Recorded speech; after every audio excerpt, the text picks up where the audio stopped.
KB의 모든 환율 전망의 통로인 여의도 환율 전망대 문정희 수석연구위원입니다. 오늘은 2021년 하반기 외환시장에 대한 전망을 하우스비에 근거해서 간단히 살펴보도록 하겠습니다. 일단 최근 상황에 대해서 말씀을 드리겠습니다. 최근에 달러 환율은 1115원 정도를 중심으로 아래로는 한 10원 정도, 위로는 한 10원에서 15원 정도 등락하고 있습니다. 그림을 보면 알 수 있겠지만은 이 환율이 작년 말까지 급락하는 모습을 보였다가 1분기에 좀 반등하는 모습, 그리고 2분기에는 하락 안정을 보이고 있고요. 환율은 삼각대에 수렴하는 모습을 보이고 있기 때문에 변동성은 줄어들고 있지만 하반기에 변동성이 다시 커질 모양을 보이고 있습니다. 최근 달러 환율은 하단으로는 1105원대로 상단은 1135원에서 막혀 있습니다. 1115원을 하야면 수요업체의 결제 수요가 상당히 많이 들어오고요. 환율이 1130원을 넘어가면 이 수출업체에서 내고 물량이 상단을 가로막고 있습니다. 현재 시장에서의 달러 전망은 좀 혼조를 보이고 있습니다. 일단 달러 약세를 전망하는 기관에서는 미국 연준의 완화 기조가 더 지속될 것이라는 점, 그리고 풍부한 유동성에 따른 위험 선호 등을 근거로 연준이 올해 전반적으로 완화 기조를 유지할 것이다라는 전망을 강하게 유지하고 있고요. 반대로 이제 달러 강세를 전망하는 기관에서는 미국이 그동안에 백신 접종이 순조로웠고 미국 정부의 대규모 재정 지출 때문에 경기 회복이 강하게 나올 것이다라는 전망을 하고 있습니다. 따라서 하반기에는 연준의 완화 기조가 얼마나 유지될 거냐라는 부분이라 미국 경제가 얼마나 강해질 거냐라는 부분에서 달러의 방향성이 잡힐 것으로 예상됩니다. 네, 올해 이제 국제 금융 시장이나 국제 외환 시장에서 가장 빅 이슈라고 본다면은 미국 연준의 테이퍼링입니다.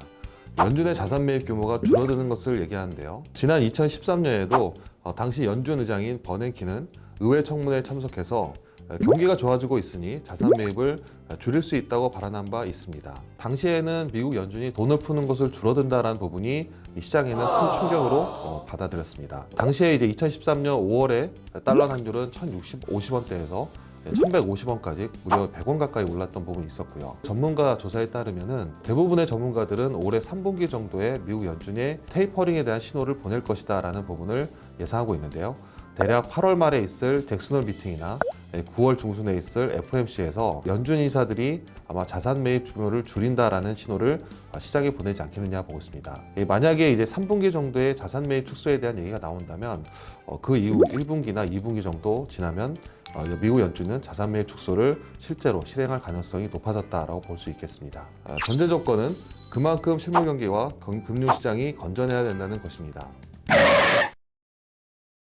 우선 그동안의 통합팽창의 명분이었던 코로나에 대해서 먼저 살펴볼 필요가 있는데요. 백신이 접종이 순조롭고 계절적 요인으로 인해서 코로나 확산세가 전반적으로 좀 둔화되는 모습을 보이고 있습니다. 그만큼 이제 코로나 이전으로 경제가 되돌아갈 수 있다는 부분을 시사하고 있습니다. 이 문제는 이제 그동안에 너무 많은 돈을 풀었기 때문에 물가 상승이 상당히 높아졌다는 부분인데요. 이 물가 상승은 보통 이제 인플레이션이라고 얘기하는데 좋은 인플레이션과 나쁜 인플레이션으로 구분되고 있습니다. 좋은 인플레이션이라는 부분은 경기 회복 초기에 나타나는 가계 같은 경우는 소비를 늘리거나 기업이 투자를 늘리는 그런 활동에서 나타나는 물가 상승 압력이고요.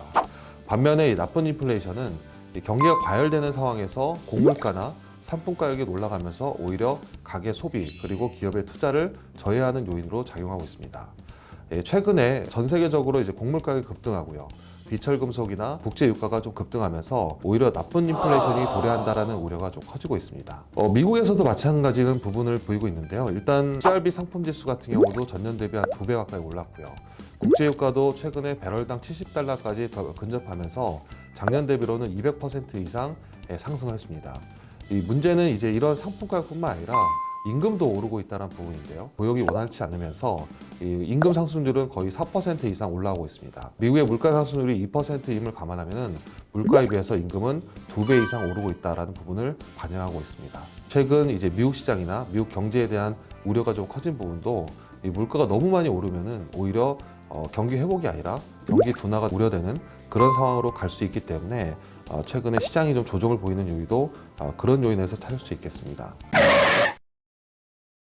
미국의 테이퍼링 시점에 대한 얘기들은 뭐 3분기냐 4분기냐 여러 가지 있겠지만은 4월 FOMC에서 처음으로 이제 자산 매입 축소에 대한 얘기가 나왔습니다. 다만 이제 전제 조건으로는 이제 경제에 상당한 진전이라는 단서를 좀 달았는데요. 이 상당한 진전이 무엇이냐, 물가보다는 고용이 전반적으로 회복이 돼야 된다는 부분을 감안하고 있습니다. 일단 연준의 목표 실업률이 올해 연말에 4.5%를 감안하면 6월, 7월, 8월까지는 미국 고용이 45만 명이 꾸준히 나와준다라고 했을 때는 3분기 말 정도는 연준에서 이제 테이퍼링을 처음으로 언급할 거로 보고 있고요.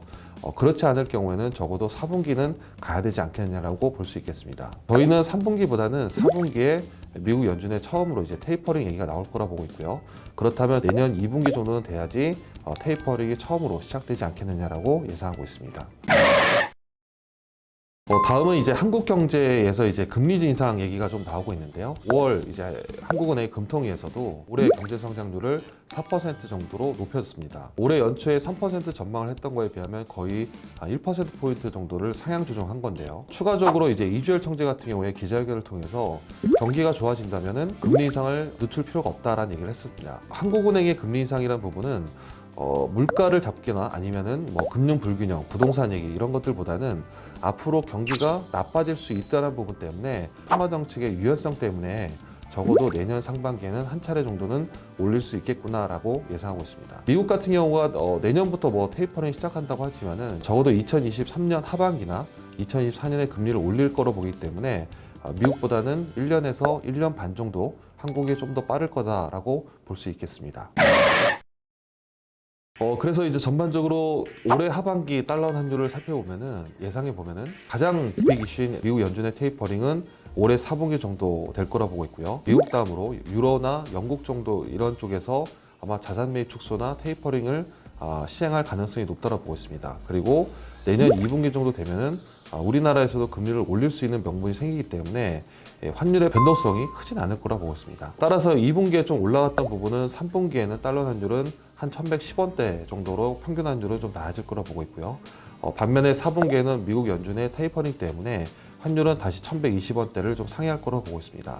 그리고 내년 상반기에는 오히려 1분기에는 미국 유로 쪽에 통화정책 정상화, 그리고 2분기에 한국은행의 금리 인상까지 감안한다면 내년 상반기에는 환율이 다시 내려가면서 1,100원으로 수렴하지 않겠느냐라고 예상하고 있습니다. 지금까지 2021년 하반기 외환시장에 대한 전망에 대해서 말씀드렸는데요. 앞으로도 여의도 5번 출구를 통해서 유익한 외환시장 정보를 드리도록 하겠습니다. 감사합니다.